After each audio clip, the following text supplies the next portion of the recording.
14 मार्च 1995 से 20 मार्च 1995 तक बिना मतलब तुम घर से बाहर मत निकलो। और दूसरी बात यह है कि किसी के साथ वाद विवाद में मत पड़ो।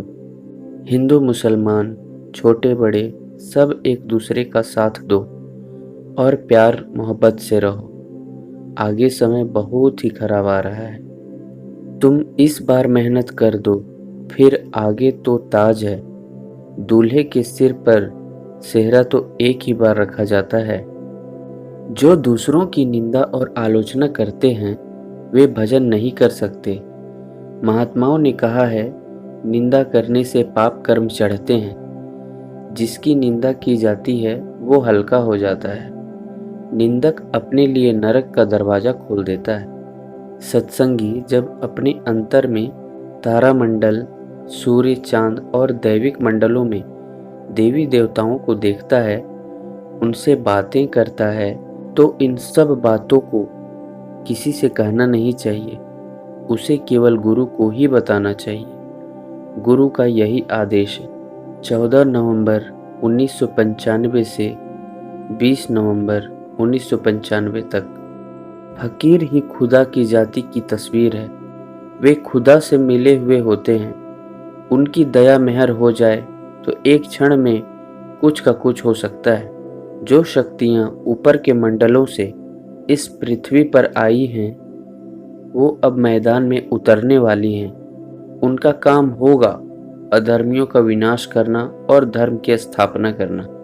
7 मार्च 2000 से 13 मार्च 2000 तक जब मैंने पहले जय गुरुदेव का नाम उच्चारण किया, या तो लोग हमको कहने लगे कि ये पागल हो गए।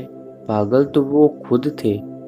तुम्हारी किताबों में लिखा है, गुरु ब्रह्मा गुरु विष्णु गुरु देवो महेश्वरा गुरु साक्षात पार ब्रह्म तस्मै श्री गुरुवे नमः। गुरु ने जो कह दिया उसे करो। यह सोचो कि उसमें कोई राज है। वह जो कहें उसे तो करो, लेकिन वह जो करें उसे कभी मत करो, क्योंकि तुम समझ नहीं पाओगे, चक्कर में फंस जाओगे। वैसे तो एक बार किसी बात को मना कर दिया जाए तो मान लेना चाहिए, पर 2-3 बार जोर देकर कहा जाए तब तो यही सोचना चाहिए कि कोई बात होगी तभी ऐसा कह रहे हैं। गुरु महाराज की ऐसी दया और कृपा थी कि अगर आदमी से मैंने मेहनत शुरू की और आज तो हजारों लाखों हैं पर कुछ नहीं। जैसे पहले मेहनत करता वैसे ही अब भी मेहनत करता हूँ। तुम भजन के लिए समय दो तो देखें कैसे तुम्हारी जीवात्मा की आंख नहीं खुलती है, कान नहीं खुलते हैं। तन से, मन से और धन से बुरा काम मत करो। कर्म बुरा नहीं करोगे तो अच्छे विचार आएंगे। अगर तुमने तन मन गुरु को दे दिया तो काम बन जाएगा। 1 लाख नहीं 1 करोड़ गुरु कर लो, जब तक चेतन गुरु नहीं मिलेगा जीवात्मा ऊपर के दैविक मंडलों में कभी नहीं जा सकती।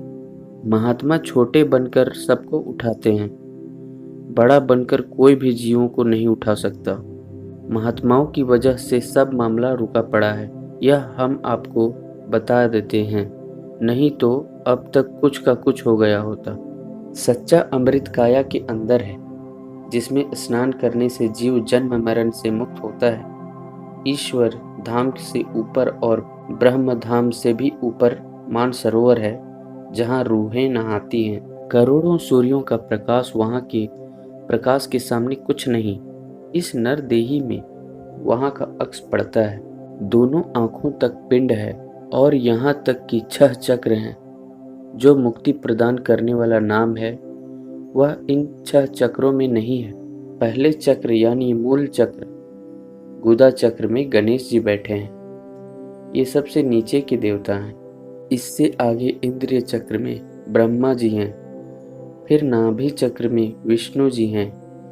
हृदय चक्र में शिव और कंठ चक्र में शक्ति का वासा है। उसके आगे दोनों आँखों के पीछे जीवात्मा बैठी है। ये जितने देवी देवता हैं सब आत्मा से ताकत लेते हैं। जो दुनिया का परमेश्वर है, परमात्मा ईश्वर है, वह काल है। उसे काल भगवान कहा जाता है। जिसको दुनिया पूजती है वह लोगों को खाता है। उसमें कोई रहम नहीं। सारा संसार काल के जाल में फंसा हुआ है। कलयुग का समय अभी पूरा नहीं हुआ है। उसका प्रथम चरण है, किंतु प्रथम चरण में ही पाप इतना बढ़ा कि महात्माओं ने युग परिवर्तन की मौज की। इसी कलयुग में सतयुग आएगा और कलयुग जाएगा कुछ हजार वर्षों के लिए। उसके बाद फिर कलयुग लग जाएगा। मरते वक्त यदि इंसान की भावना अथवा आशा धन में, संपत्ति में रहती है तो मृत्यु के पश्चात उसे पहले सांप की योनि मिलती है। मुक्ति संतों के दर्शन करके तर जाती है। संत मुक्ति को कुछ नहीं समझते। तुम मुक्ति की तलाश करते हो। मुक्ति यहाँ तो है नहीं, यह तो स्वर्ग, बैकुंठ, ईश्वर और ब्रह्मा के ऊपर में है। मन के अंदर बहुत विकार उत्पन्न होते रहते हैं। युगों युगों तक इंद्रियों के दरवाजे पर बैठकर इसने विकार जमा कर रखे हैं। इसलिए सुमिरन, ध्यान, भजन के वक्त झट से भाग जाता है। नियम से बैठने का अभ्यास डालो। 1 घंटा तो बैठना ही चाहिए, फिर धीरे धीरे बैठने की आदत बन जाएगी। त्रेता के अंत में इतने आदमी मारे गए नहीं जितने द्वापर के अंत में मारे गए। विश्व के बड़े बड़े योद्धा, शूरवीर बिगुल बजते ही 5 मिनट में कुरुक्षेत्र में मैदान में इकट्ठा हो जाते थे। विज्ञान इतना बड़ा हुआ था। कृष्ण ने लड़ाकर सबका अहंकार चूर कर दिया। पाताल लोक वही था जिसे आज हम अमेरिका कहते हैं। अपने घर चलने की तैयारी करो जहां से आए हो। धन, संपत्ति, बच्चा बच्ची सब स्वप्न है। जब चला गया तब सपना हो गया। दिन भी स्वप्न है और रात का भी स्वप्न है।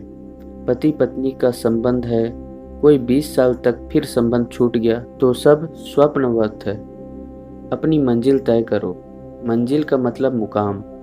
जिन मुकामों से आए हो उन मुकामों को तय करते हुए अपने निज देश सतलोक पहुँचे।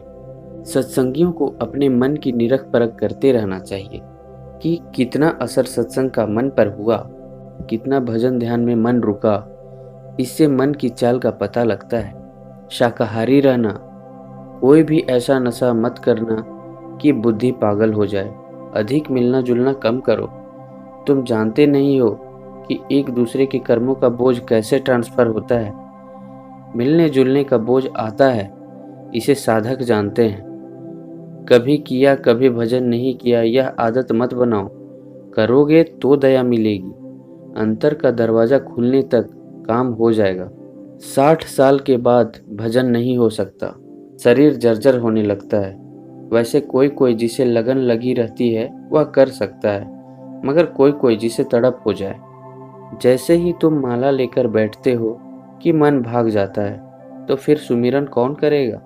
आश्रम पर रहकर तुम पड़े सोए रहोगे तो तुम्हें यहाँ रहने का क्या फायदा। प्रातः घंटी बजती है तो तुम्हें चाहिए कि मैदान में आकर भजन पर बैठ जाए। वैसे प्रातः 4 बजे सबको उठ जाना चाहिए। जिसको देखा नहीं उसकी पूजा कैसे करोगे। ध्यान उसी का हो सकता है जिसे तुमने देखा है। इसलिए कहा जाता है कि गुरु का ध्यान कर प्यारे। गुरु इधर भी साथ देता है, ऊपर भी मददगार होता है। चेतन सृष्टि में तुम बगैर गुरु के एक कदम भी नहीं चल सकते। इधर तो शरीर हाड़ मांस का है, किंतु उधर ऊपर में सूक्ष्म और प्रकाशवान स्वरूप है। स्वरूप वही होता है जो यहाँ है। इसमें और उसमें कोई अंतर नहीं। जब हम सत्संग करते थे और कोई भाषण नहीं करता था, तब लोग भजन अच्छा करते थे, सुमिरन भी करते थे और ध्यान भी करते थे। प्रेम था, भाव भी था, सेवा भी थी और दया भी थी। सब कुछ था। जब से ये भाषण शुरू हुआ तब से आज तक ये सब कुछ खत्म हो गया।